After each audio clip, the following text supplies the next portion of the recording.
In the beginning, God created the heavens and the earth. The earth was barren with no form of life. It was under a roaring ocean covered with darkness, but the Spirit of God was moving over the water. The first day, God said, "I command light to shine," and light started shining. God looked at the light and saw that it was good. He separated light from darkness and named the light day, and the darkness night. Evening came, then morning. That was the first day. The second day, God said, "I command a dome to separate the water above it from the water below it," and that's what happened. God made the dome and named it sky. Evening came, then morning. That was the second day. The third day, God said, "I command the water under the sky to come together in one place, so there will be dry ground." And that's what happened. God named the dry ground land, and he named the water ocean. God looked at what he had done and saw that it was good. God said, "I command the earth to produce all kinds of plants, including fruit trees and grain." And that's what happened. The earth produced all kinds of vegetation. God looked at what he had done, and it was good.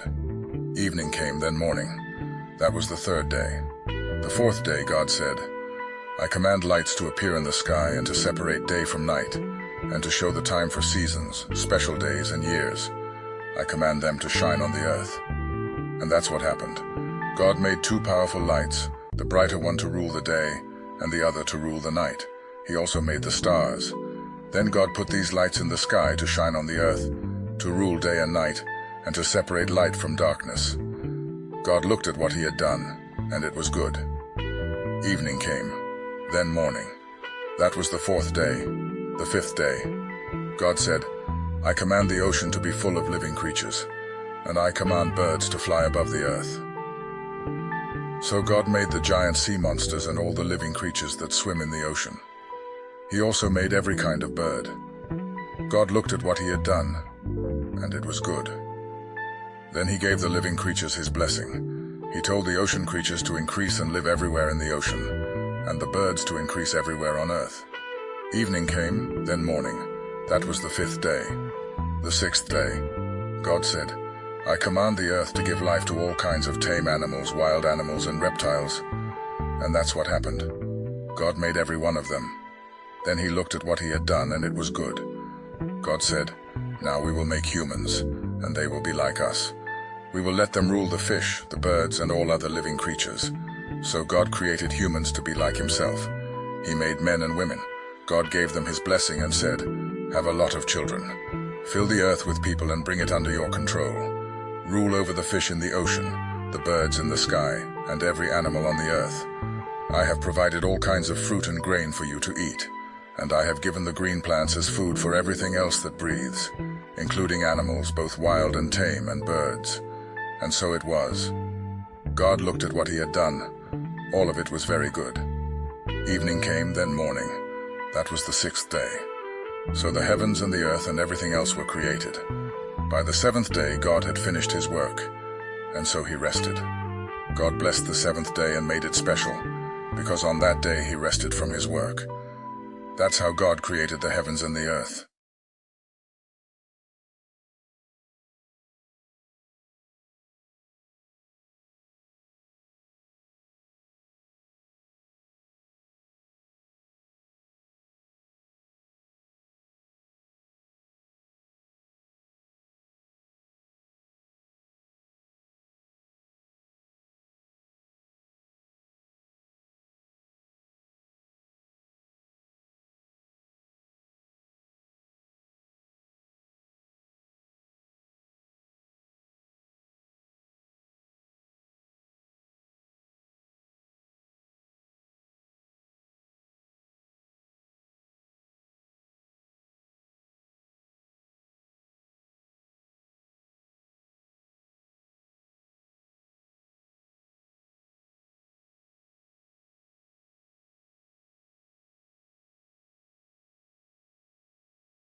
When the Lord God made the heavens and the earth, no grass or plants were growing anywhere.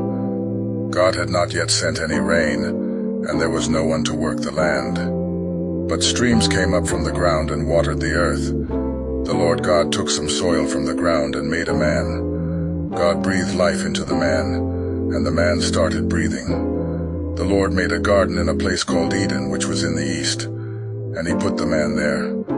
The Lord God filled the garden with all kinds of beautiful trees and fruit trees. 2 other trees were in the middle of the garden. One of these gave life. The other gave the wisdom to know the difference between right and wrong. From Eden, a river flowed out to water the garden. Then it divided into 4 rivers. The first one is the Pishon River that flows through the land of Havilah, where pure gold, rare perfumes, and precious stones are found. The second is the Gihon River that winds through Ethiopia.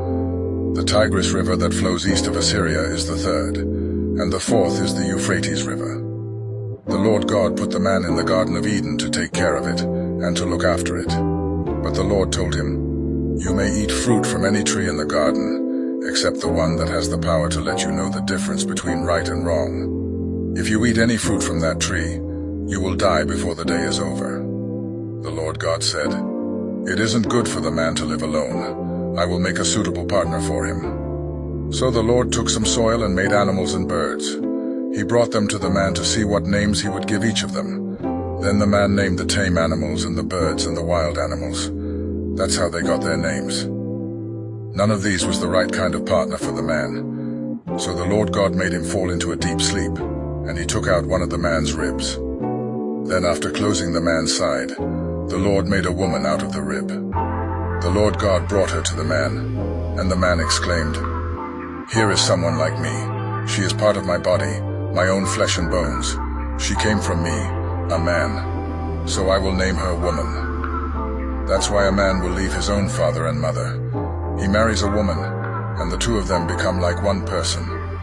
Although the man and his wife were both naked, they were not ashamed.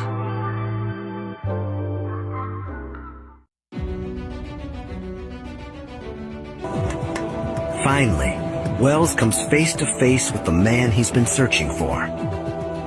A new portrait of the common ancestor of every man today. Adam.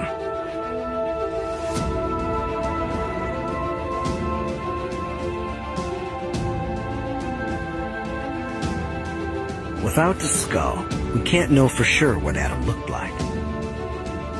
But a combination of genetic evidence, vendors' forensic skills, and cutting-edge computer software suggests he looks something like this.